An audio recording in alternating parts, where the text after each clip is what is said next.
Hello, and thank you for joining us on the Exploring Consciousness podcast. I'm your host, Donna R.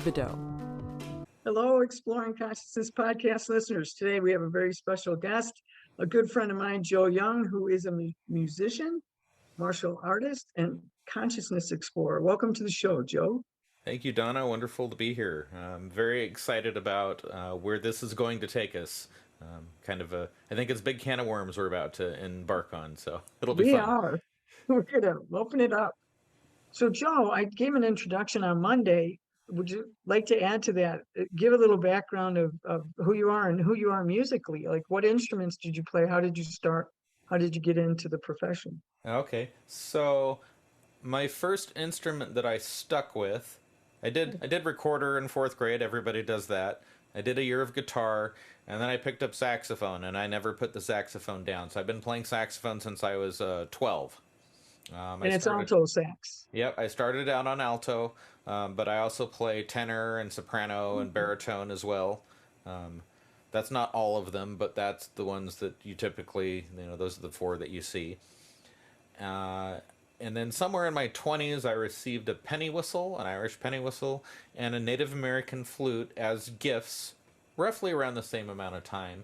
And I fell in love with folk instruments, folk flutes from around the world.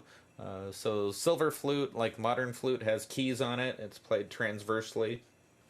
Many of your folk style flutes made out of all sorts of materials, from wood to bamboo to stone, are played, kind of an end blown thing. Not all of them. There's transverse ones, but so Irish penny whistle, Native American style flutes, Chinese shao is my favorite flute ever.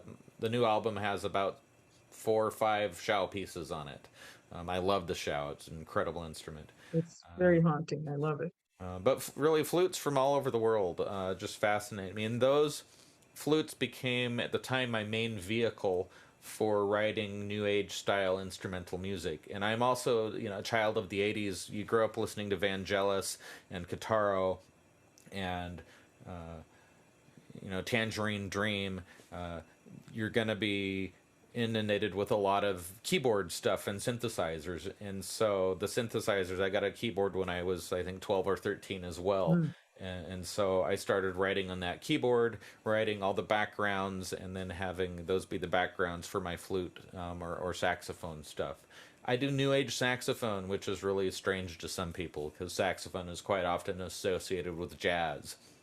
And occasionally you'll hear a little bit of jazzy stuff on some tracks, but I do try and do actually more of new age style stuff with saxophone as well, and try and get it in maybe a little different light than you normally might see or hear a saxophone in. That's kind of like synthesizers, saxophones, flutes. I love just odd instruments from everywhere. I'm always exploring, trying to find new stuff, and I love putting stuff together that you don't typically hear. You don't hear Native American flute and saxophone together often. I have several songs that I've written that have those two as like duet partners, which is a lot of fun. One of my favorite albums with two odd instruments that you wouldn't think go together are the didgeridoo and the guitar. Mm-hmm. And it's the album Baka, Okay. Baka, and it just fascinates me. So I'm with you on putting odd instruments together and making them work. Yeah. You know, you grew up in a regular family. Grew up in a regular family.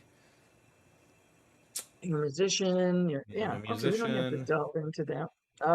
To me, and so I always like the thought that music intersects with consciousness, and so does martial arts.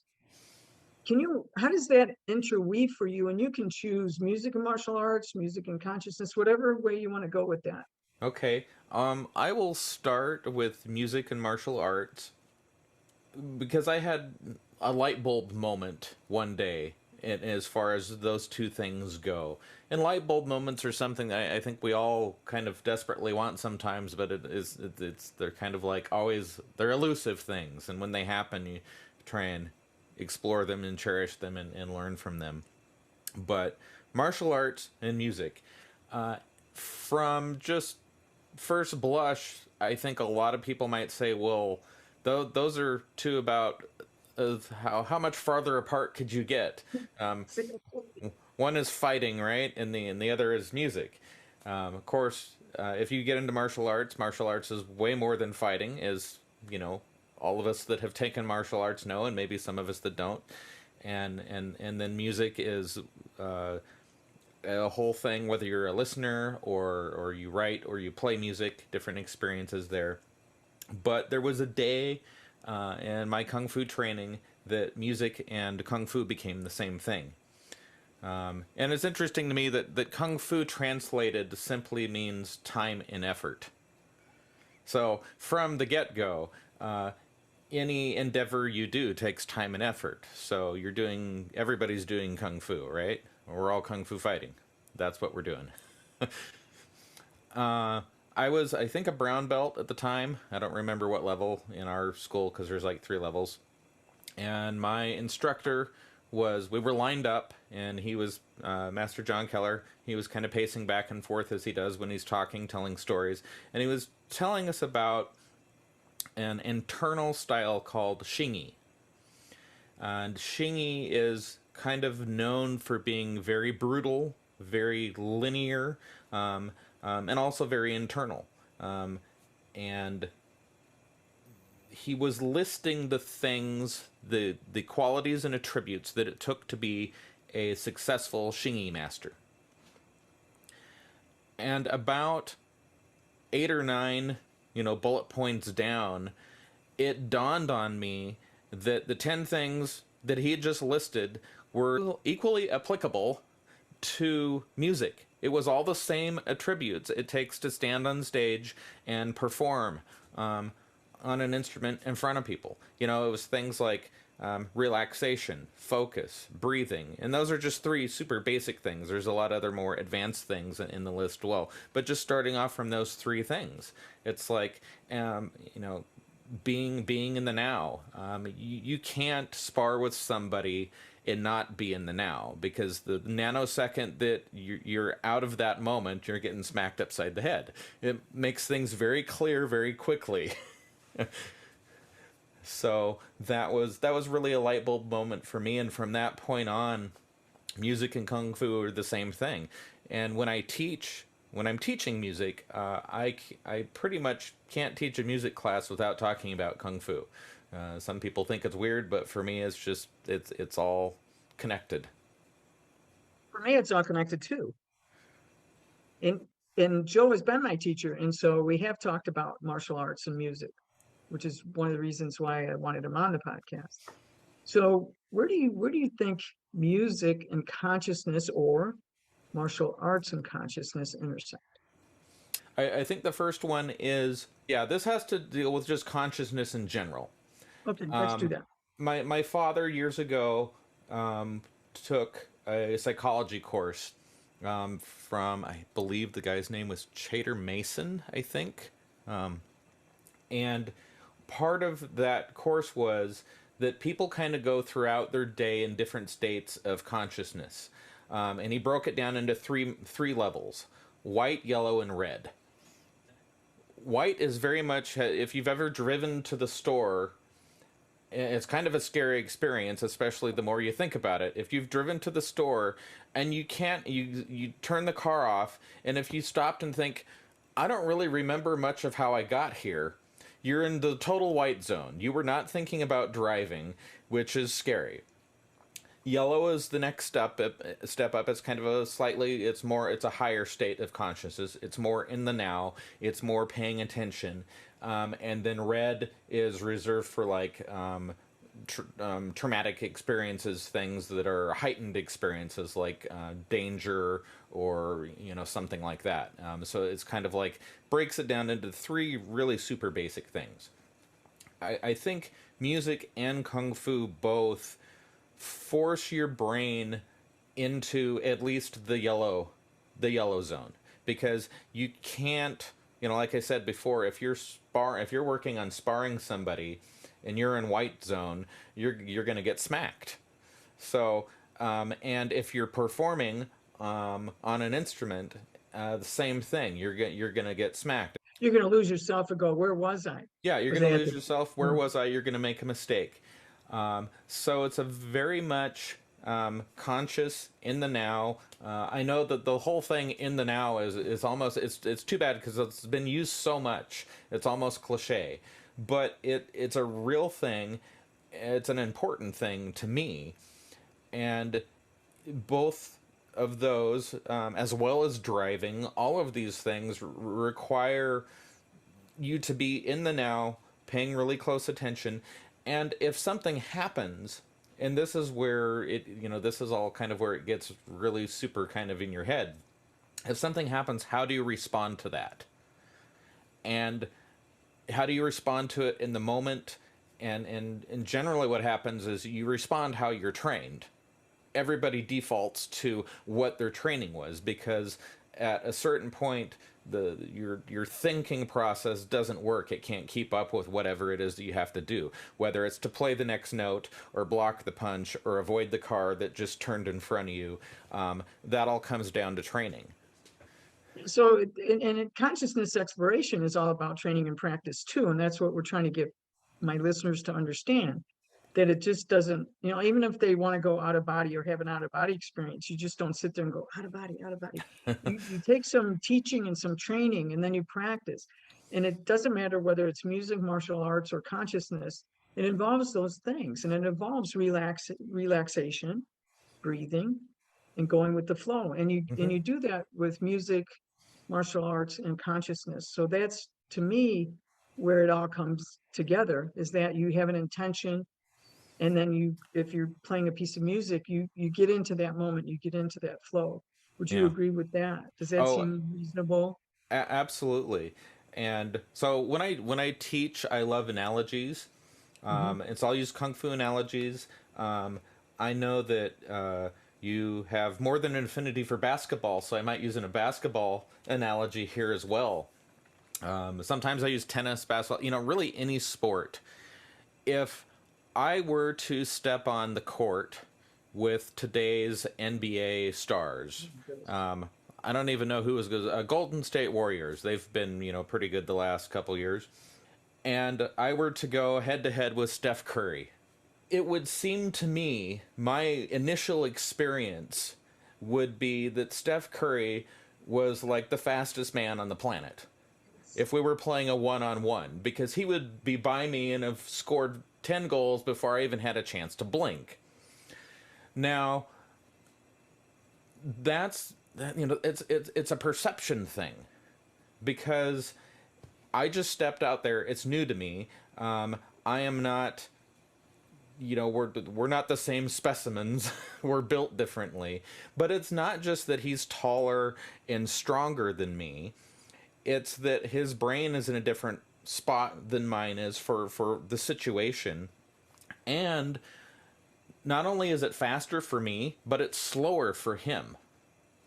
Because talk about caution, as you learn things, like if I were to play him, Steph Curry, head on head every day, or even say 2 days a week for the next 6 months, it would all be demoralizing for me. But the first one would be the worst. If I kept that up for 6 weeks, I might not ever beat him, but I guarantee you that for me, at a certain point, if I kept doing it, it would slowly start to become slower. The game would slow down, and I would start being able to see, because I would know I would be able to study him and see what he's going to do. I would know that, how he moves. And there's a perception of time that happens that's really interesting. Einstein talked about it in, relativity and special relativity. It comes into play in that, in physics, in consciousness, and in sports and music. And so the game would slow down, and I might not ever beat him, but I would get better, and I would be able to know what was happening, and it wouldn't seem like it was happening at such a fast pace. And that was something that really, really fascinates me, is that the perception of time changes as you learn and as you get to know things better. And that's a kind of a strange, even if you kind of think you understand it, it's a strange thing. I like it, and I think it applies to your last few albums. So let's see, we did music, and Kung Fu. We did Kung Fu and consciousness. Is to me, music and consciousness is along the same lines where you slow things down, where Hmm. you are in a different place, if you will, and you can get there through breathing. You can actually also get through other realms of consciousness as music is a portal. So when you do your music, do you go to another place? Do you feel like your consciousness is elsewhere? I mean, even though you talked about white, yellow, and red, Yeah. there's a special place. Yeah. So let me tell you about the first time I ever did a jazz solo on a Oh stage. my goodness. Yes. Um, I was in junior high, and not not every junior high music student is lucky enough to have a jazz program in their school. I was very lucky. We had jazz band at that level, and in seventh, eighth grade, I was able to join our jazz band and start playing. And so part of being in jazz band is that you get solos. So I remember, and it wasn't just the first one that this happened. This actually happened to me maybe for the first couple years. That I was, anytime I would go to solo, and it wouldn't necessarily happen in class, but when we would go to, and we would give a performance somewhere, and it comes for my time to stand up and play. I would stand up and play my solo, and anytime you're playing a solo, and especially you stand up, because you know, if you're a saxophone player, sometimes you're sitting down. Like the trumpets and trombones might already be standing, but if you're sitting in your section, you're kind of comfortable because you're in the section and you're sitting down, and it's kind of like you have this shield of the music stand and your saxophone and the other players, and it's a nice, comfy area to be.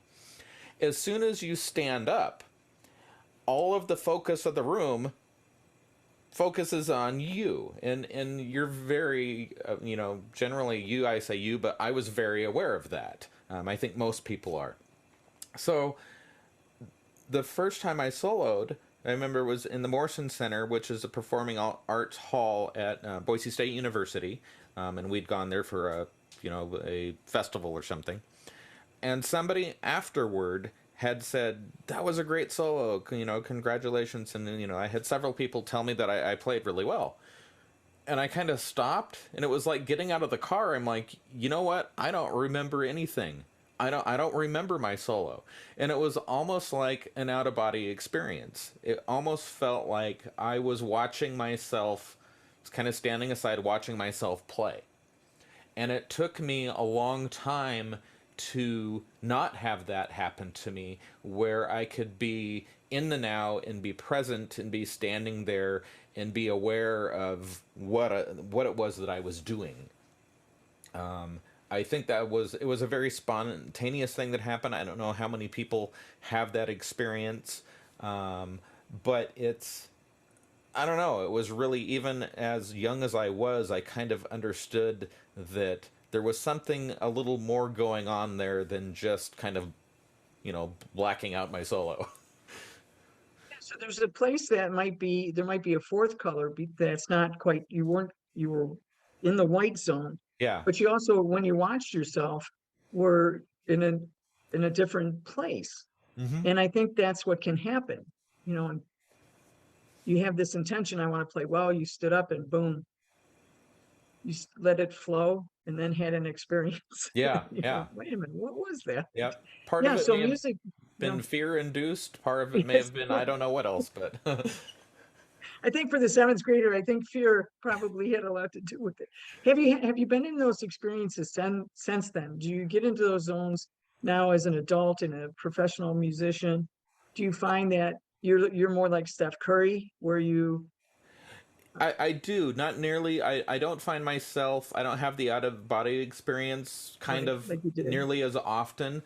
It is for me more like the Steph Curry thing, because I let's see. Currently I'm playing in two different bands, mostly saxophone, rock and blues. I just picked up a third, and as a saxophone player, kind of one of my jobs is I solo a lot. And if I'm not soloing, then I'm just filling in little sprinkles here and there, trying to stay out of the way. You don't want to step on the vocalist, but you want to accent.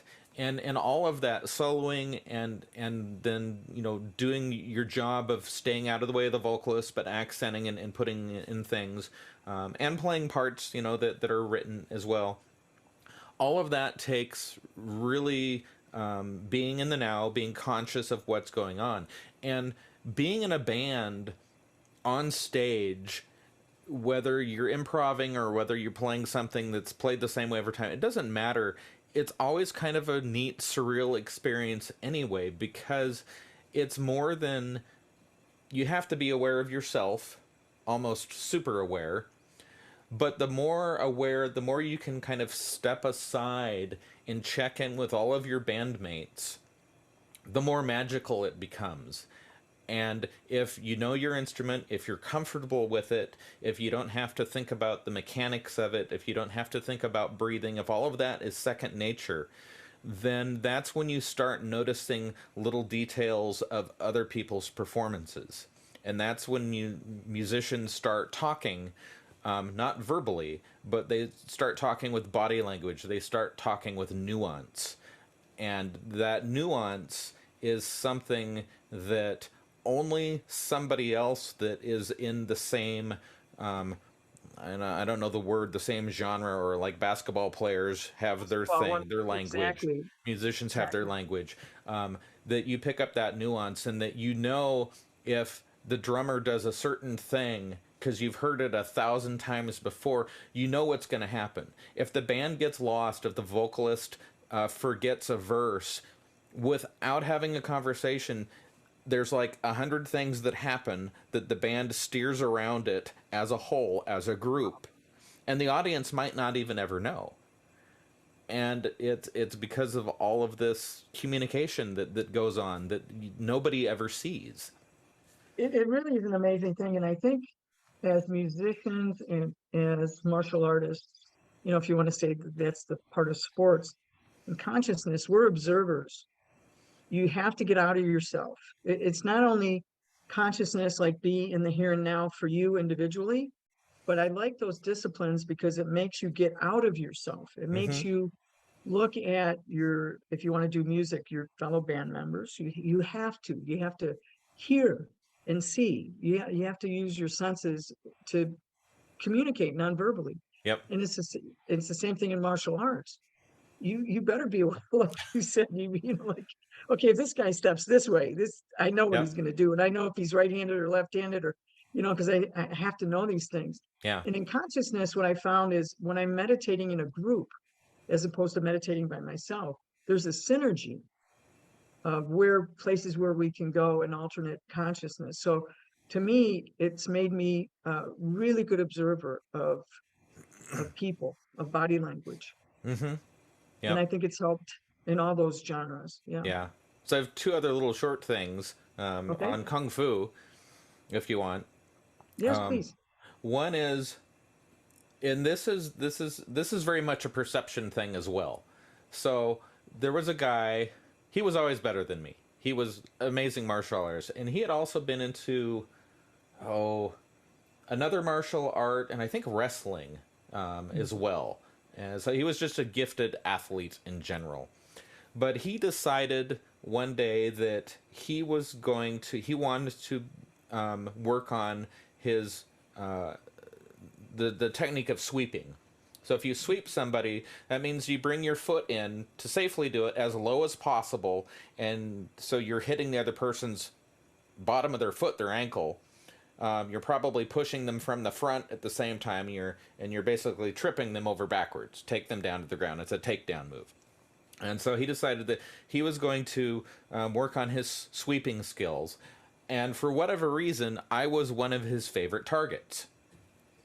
And I knew every time I sparred this guy that he was going to be sweeping me. And it was in my martial arts career, one of the for when it first started, it was one of the more humiliating things that had ever happened, because it happened so often, and he got really good at it quick, and I ended up on my butt so often. But something happened one day after Aaron had swept me 1,000 times. I got better at it, because he had done it to me so many times, and I started learning, and it started suddenly. It was like when it first was happening, you'd be like, boom, I'm on the ground. What happened? I don't know. And then I would start seeing it. And what really, really got me was that any other sparring partner I had after like the first 6 or 8 months, nobody else could sweep me because I saw it coming a mile away. It was everything had slowed down, and all those sweeps that he had done on me because he was really good at it. Everybody else's was like, nope, I got that, I got that. I could see it coming, and so he taught me so much without. And it was like I had to wake up one day and go, oh wow, this is a thing. This is amazing. And your perception of how you learn, I think, is often you don't realize you've learned something until a little bit further down the road, and you go, oh wow, I did learn this. And then the other one I'll throw in real quick is always one of my favorites. Every August we would do blindfolded Tai Chi sparring. So we would all have blindfolds on, and you would connect at the wrist, so you're always connected to your partner, so it's not like your arms are flailing. Yeah. So you're connected, and that is to stay connected with your partner the entire time. And you're not always, you might do a strike or something, so one hand might come free while you're doing a strike, for those of you who are listening and not watching my hands flailing around. What always fascinated me, though, was that we would have maybe 30 people in class, all blindfolded. And so maybe keeping track of your partner isn't a big deal. But how do you not run into everybody else? And it hardly ever happened. And when you take the sense of sight away, if you're used to having the sense of sight, all these other things kick in, and you can feel when people would be close to you, and you would feel when somebody was close to you, and then you would guide your partner away. And it was really interesting to me that that whole dynamics of, yeah, this is going on, you're sparring with your partner, but you're also avoiding the other 30 people in class, trying to concentrate on not getting smacked. So having your attention divided and being able to you know do these different things and be aware, and that it would force you to be aware. We're observers, and we're very aware, and that's what consciousness is an awareness, not just being conscious like being awake. I'm awake, I'm not sleeping, but I'm aware of my surroundings. Yeah. I want to move over to you as a musician, and the last couple of albums that you've done, I'm really enthralled with. And you just had one released. I think it went right to the top. Yeah, You're in the top five. it's doing very well right Very now well. in Europe. I think I'm number Yeah, 5 in the UK. number five. Yeah. Yeah. So we're going to talk a little bit about how these might be related to consciousness or quantum physics, or where your music videos are going. You want to talk a little bit about your development Sure. and what? I think I'll back up a little bit, and I'll start with Ethereum, which said you were a big fan of. So I did Big fan. Ethereum, and then Every Moment, and then the newest one is Into the Unknown. So with Ethereum, I had been reading a lot of quantum physics at the time. Quantum physics is like a hobby of mine. I started when I was in college. A professor of mine recommended to me a book called Dancing Woolly Masters. I have that by on my G- bookshelf. okay, yeah, me too, by Gary Zukav. Yes. And I think I was the only one in the class that read it. And it was a wonderful intro to quantum physics, because it was like, I was never good at math. And Dancing Woolly Masters is like quantum physics for dummies, for maybe lack of a better term.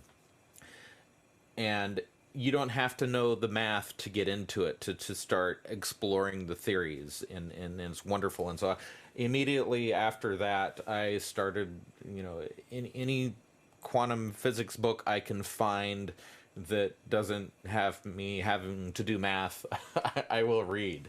And reading it multiple times, trying to understand the theory of relativity and the theory of special relativity, understanding light and wavelengths and how light moves. I have a song, well, I think it's just called Prism. Yes, Prism. Yeah, Yes. that was on Every Moment. And so Ethereum had a lot of quantum physics inspired pieces, time travel. Uh, I think time travel is a real thing. I don't know if we understand it enough yet that it happens. We just don't know. It's probably forwards and backwards, but it's not what we imagine it to be. But it is, it It is a thing. it is a thing. And that's, And and I and have if all three of those albums and I love to listen to them and explore. And I kept waiting for the interview to go, Joe, you know stuff. You know stuff in order to write this music, in order to have this thematic progression. mm-hmm. So, yeah, and I'll come up with an idea. I would, read something about, say, the double slit experiment with photons, and is light a wave or a particle, and stuff like that. Then would and give me an idea of something. I have one called, yeah, Wavelength. wavelength. Yeah. So that one is a little obviously wavelength. You're talking about the wavelength of light or sound, and it's kind of like this wavelength. It sounds boring on the surface, I think, even, but once you start studying light, light is super super fascinating, and it fascinates me now just watching like the new stuff with the James Webb, and we're seeing the oldest light ever seen by human eyes captured by this amazing telescope, and they're finding out things already. It hasn't even been up there. They haven't been using it for a year, and they're finding out things that are completely blowing apart our models of the universe. And it all has to do with, a different wavelength of light. And And it has to do with different perspectives. That goes back to what you were talking about earlier about how it changes your perspectives. So that's why I see your evolution, Joe. I see you evolved, your evolution your consciousness evolution and how it relates to your music. I yeah. see it in your music. Oh, It thank you. comes It's from past lives. wonderful to have that be noticed. Yes. After Ethereum, I did Every Moment. So Every Moment was a little bit more of a where Ethereum for me, I was exploring quantum physics kind of in general. Every Moment was taking maybe part of not just quantum physics, but physics, astrophysics, all of it in general. Every Moment became more of a study of time, and time itself is really interesting. It's funny, one of the original album art concepts I had for that. Einstein did a thought experiment where lightning hits both sides of a train at the same time, and whether you're on the train, if you're on the train, and if you're an observer of the train, say a mile away or half a mile, I don't know how long. Anyway, the perspective is different of that double lightning strike. And ultimately, I didn't end up using that because even though I really wanted to, I thought it portrayed, a thing. I don't know. I was talked out of it because it wasn't new agey enough. It was too progressive rock for some people. So, but that's okay. But that experiment, in that stuff, I experimented with different, things like time signatures like 5/8 and 7/8 and 12/8, which I don't recommend because the measures just go on forever. But it was so I experimented with different time signatures. The love song I wrote to my wife, Every Moment, is all about experiencing being in the moment with somebody and cherishing them. But not just that. As time goes on and people share experiences together, having those, having all those things, and just looking at time from different perspectives. So there's that whole album. Everything was very much inspired by the study of time, and how, there's one called Falling Through Time, Chronos Dreams, all very time related. It was really fun to explore that and come up with different It's things. really fun to listen to because you're a very expressive musician and it comes through your music.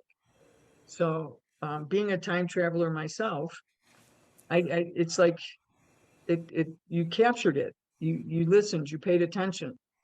and your music shows that.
So you talked about your first two albums, Mm-hmm. and then your recent album. Where is that in your progressive, or Oh, where's that in your evolution? so the Into the Unknown is kind of three different things that, in my mind, again, are all related. Okay. One is ancient history, and we're talking 8 to 15,000 years ago. Specifically, I love megalithic sites. Megalithic sites are extremely interesting. We don't know enough about them. Um, Easter Island, the pyramids, more recent, Göbekli Tepe. I said Göbekli Tepe more recent. That's been under excavation for like over 10 years now, but in the scheme of things is recent. And Göbekli Tepe, if you look it up, is rewriting the books on ancient history. And there's still Yes. so much they don't know about it. So ancient history fascinates me, and we've been able to study the pyramids forever now. And as long as they've been studied, I think they're still one of the most misunderstood monuments on the planet. And what fascinates me about them in particular is when you get into the math, because you can't really argue with the math. And the mathematics in the pyramids is insane. There's way more going on there than And just constellations and how it lines up, and it's, yes, yep, and they're thinking about sound yeah, even in within the pyramids. So it's like all the things that we're talking about, the ancient Egyptians putting this into a material form in the form of the pyramids. yep, yep, and stuff being a lot older than they thought it was Yes, originally. It's yeah. still hotly contested, but I think there are many things that have been around longer than they currently thought. So ancient history was like half of the album. The other half is space. I've always been fascinated by space and science fiction, and those two really go together. I remember, so Carl Sagan was huge when I was growing up. He did the Universe book. I think I got when I was 10, and I wore that out, and I had to get another copy of it. I have another copy. That's just an amazing book. And I started just looking mostly at the pictures, and then as I got older, I was reading it. And then I read his book Contact, which is an Okay. incredible book that was later made into a movie. The I think even before Contact, every album I've done, because I'm fascinated with pi and infinite numbers. So there is a pi symbol on every album I've done. If you look, you'll find it somewhere. Now going to look. Yeah, and I've added in the latest one I've added phi, the phi symbol as well. So space is always fascinated me. I had a telescope when I was a kid. I love looking at the moon. I love looking at the stars. And of course, that leads to science fiction as well. So there are two tracks on here that Beyond the Horizon was definitely inspired by reading and watching The Expanse.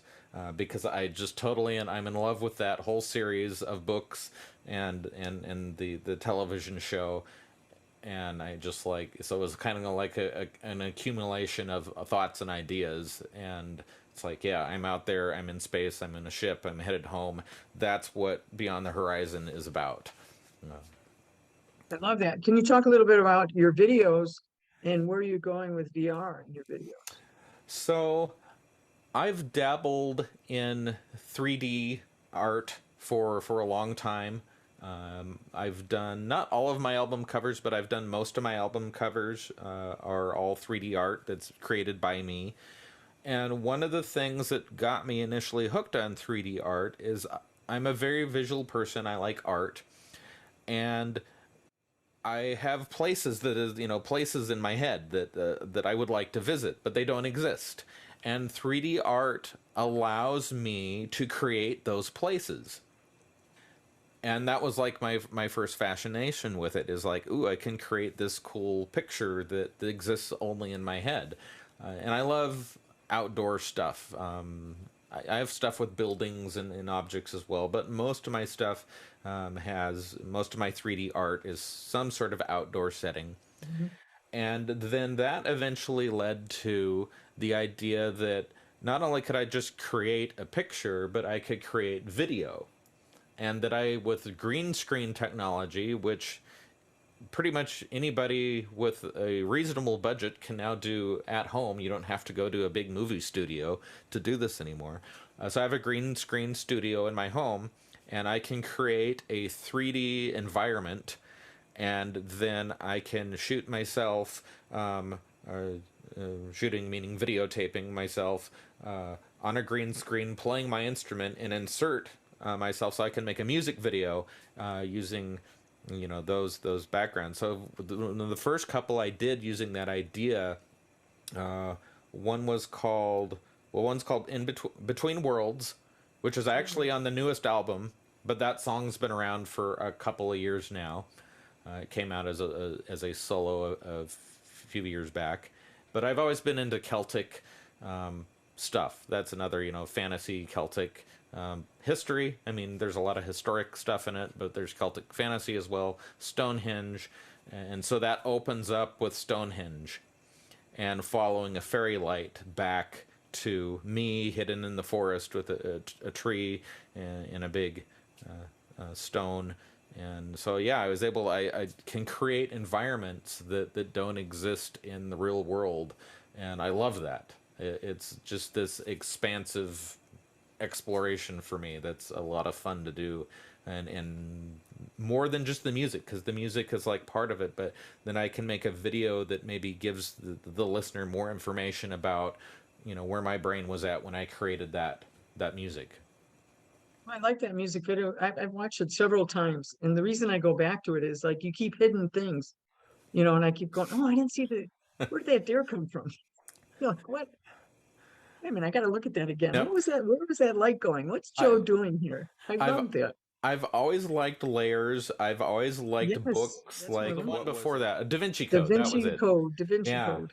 stuff like that, symbols, and layers and that type of thing has always fascinated me. So I always liked layers of stuff in my music.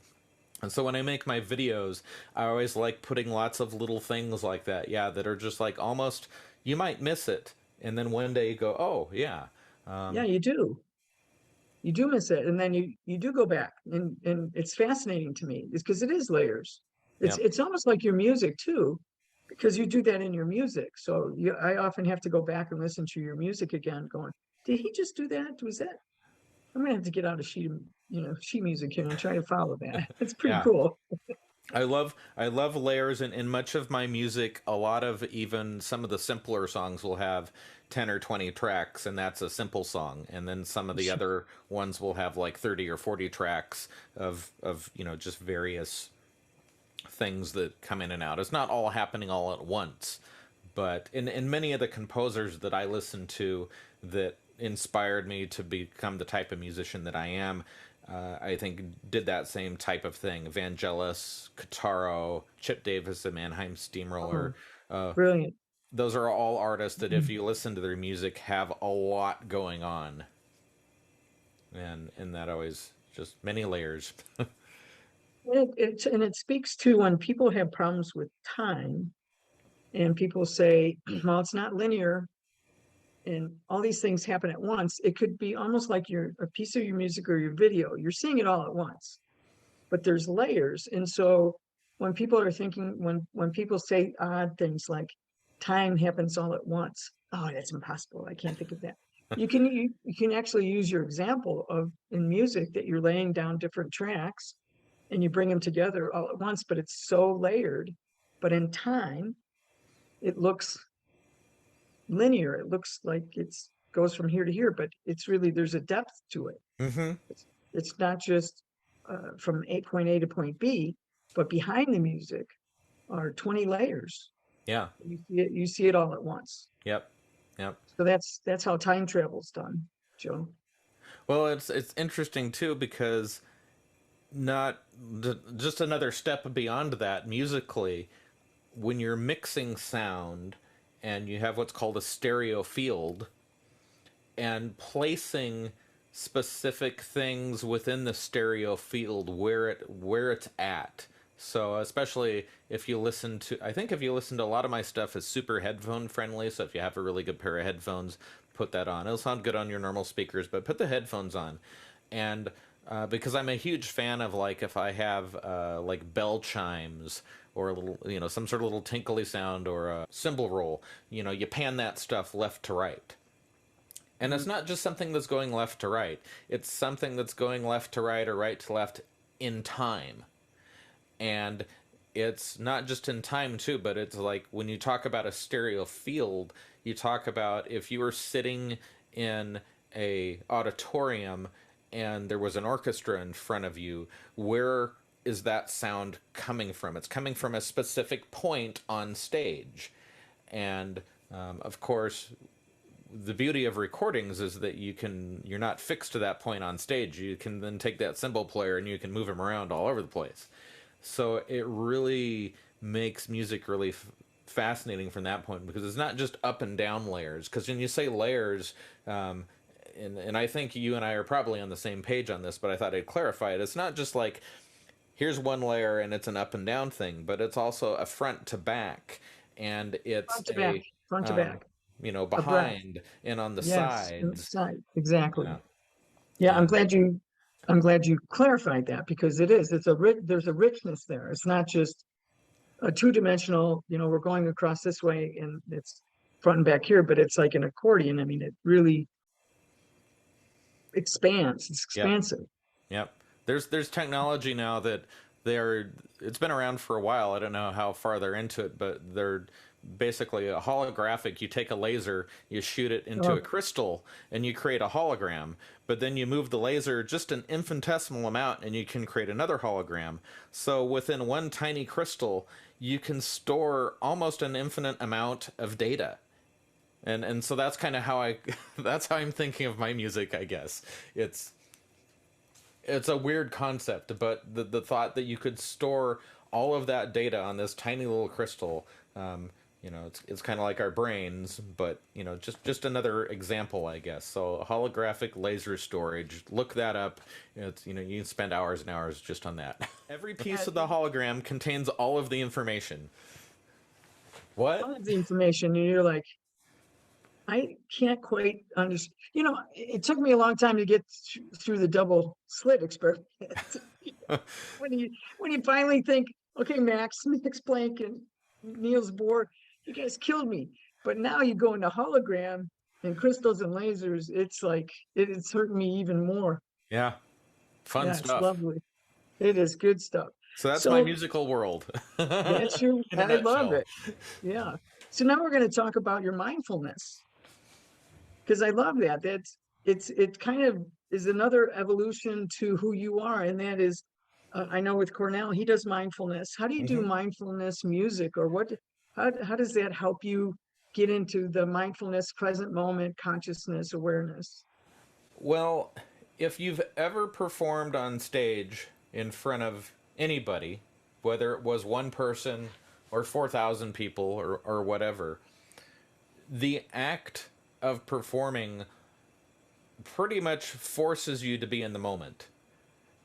Just like sparring somebody, just like playing basketball, just playing like any sport. These are all things that force you to be in the moment and almost force you to be mindful, kind of thing. Because if you're out of it, there are consequences. You miss the note, you get hit upside the head, you get scored on, and so you quickly learn, things like that. You quickly learn, oh, if I'm not here, if I'm not now, I'm not present, then I'm not going to accomplish the purpose of why I'm here. And so then I think trying to expand that, because not everybody has, those things. Not everybody is a musician or a martial artist or a basketball player.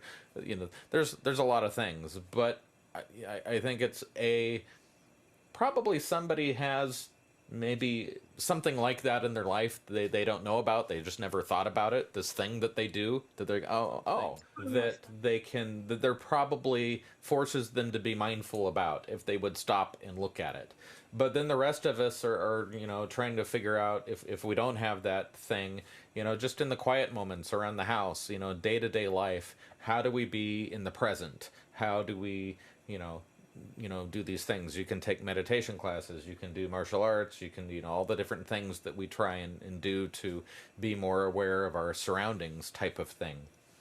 So in my musical journeys, in my meditation and kung fu and all that, kind of led up to a point where I found myself in New Orleans a couple years ago at an awards show, for Zone Music Reporter. And I wasn't nominated for anything, but I had found my tribe. I had found my musical group of people that I was most associated with and made sense to me. And out of that meeting, I met Andy Matran, who has mastered my last two albums. He's a musician and amazing sound engineer. Sherry Feinzer, Al Jewer, all musicians. And part of that, I mean, you go to an awards show, but it's like everything else, everything in the world is about networking. I mean, it almost doesn't matter who you are, it's who you know, kind of thing. That's the way the world works. It's about networking. You try and get out there. So like music award shows, I was networking and I got to know these people. And some of them thought, hey, our music lends itself to the current trend of people looking to try and be more mindful of their life. And so they got together and they created what we call the Mindful Music Association, which kind of has two different things it's trying to do. One is to support its artists that are a part of it and promote them that are kind of in the new age umbrella in that world. That's a very broad umbrella that covers a lot of different styles. And then the other part of that is that it's an outreach program that we're trying to outreach to the rest of the world. How do you be mindful? I mean, it's like, there's classes you can go to do that. And we are not the end all, but we're, from our perspective, it's becoming more mindful through music, using music as a tool. So we have done I think we've done 2 CDs now, and they're both compilation CDs. Both of them were that antiquated thing, if you remember, the compact disc. Also available online in all your favorite digital forms. But that's how we started. But anyway, it was like a 2 CD set, so like a lot of like 20 songs, so a lot, and multiple artists. So we had a whole bunch of different artists, you know, add their music to this, me included. And then once we got it set, we sent it out to schools. Was one of our biggest things. We sent it out to schools all over the nation, as many as we could, to teachers who are trying to teach their students mindfulness as a tool to help them in study, in relaxation, in whatever they need it to be. And so that's the other half of it, is this outreach that we can send our music out there and have it be used as a tool for people in their quest for mindfulness. So I love this idea for the kids. And so is it mostly it's instrumentals, and it's Mostly instrumentals, mostly not instrumental, all, and it's but mostly not all, but it's to help the kids just relax and to calm themselves down and to get into a quiet space. Would you say that kind of ambient theme? absolutely. Yep, yep. And we're kind of, our initial pushes were centered toward schools and kids, but really it's for everybody. It's for kids, it's adults. That was just Oh, kind of absolutely. Yeah. one of our avenues that we wanted to pursue. Are you a 501(c)(3)? Can people donate to your organization? Yes. Yep. So we're going to have, as always, a companion website with info about our guest, Joe Young, and all those links will be there. Where are you guys going now? You've had the 2 CDs and you put them out to schools. What kind of feedback have you gotten, and where might you go? We've gotten very good feedback. We are going to be working on more music. We're probably not going to be printing actual CDs going forward, Right, right. but we'll be all digital online. Yep. Uh, we're always looking for new membership, and you don't have to be a musician to be a member. And we're looking to expand the people that we have, but we've started doing events where we have people come in. We haven't done any actual live events yet because of the state of the world. Our goal is to have some live events eventually, but we've been doing some online Zoom events where we've had doctors and other people that are in fields that pertain to mindfulness and meditation come in and talk about their particular expertise in the area. We have we're kind of a little bit still in our infancy, so we're trying to grow, we're trying to get bigger. And if somebody has an idea of like, hey, wouldn't it be great if you could do this, we're always open to new ideas as well. Well, my first thought was for the VAs and post-traumatic stress, or to the first responders.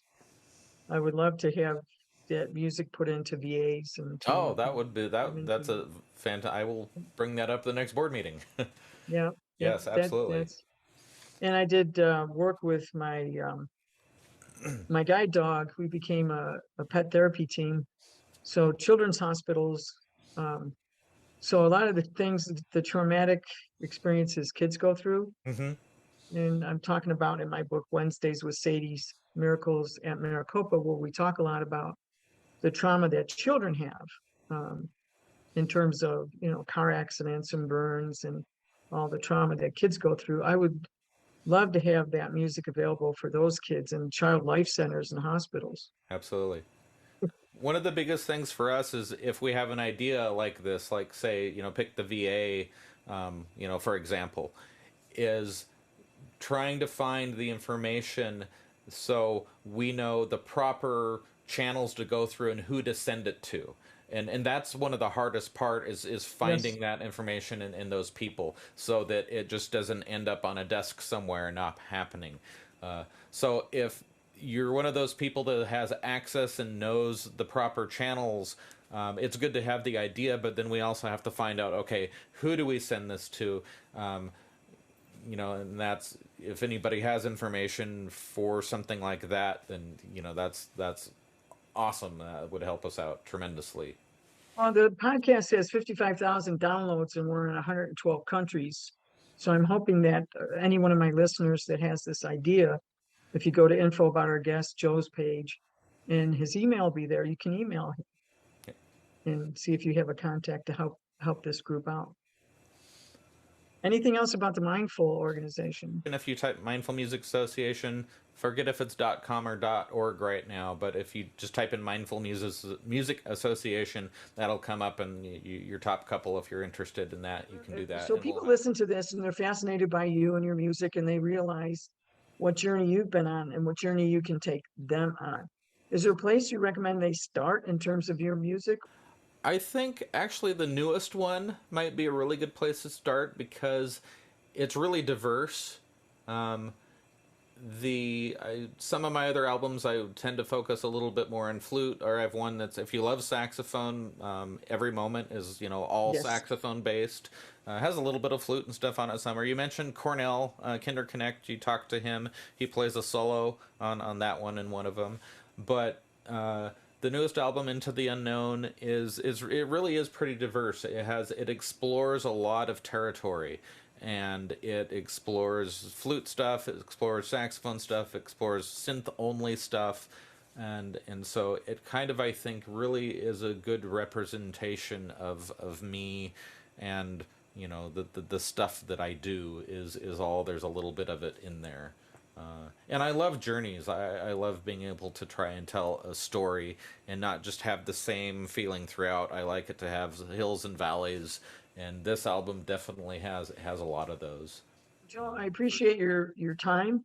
I couldn't wait for this interview. I wanted to get into your head. What were you thinking? This is outstanding. Is there anything else you want to share about your journey for my folks? I think let's go back to Kung Fu and the time and effort.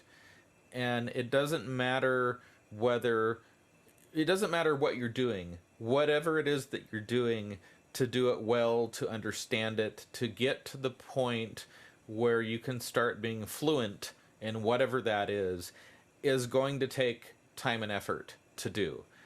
Some of us sometimes have gifts in areas that allow us to maybe excel a little bit faster or jump a little higher, but the time and the effort is worth it. And it's super, super hard nowadays in today's society.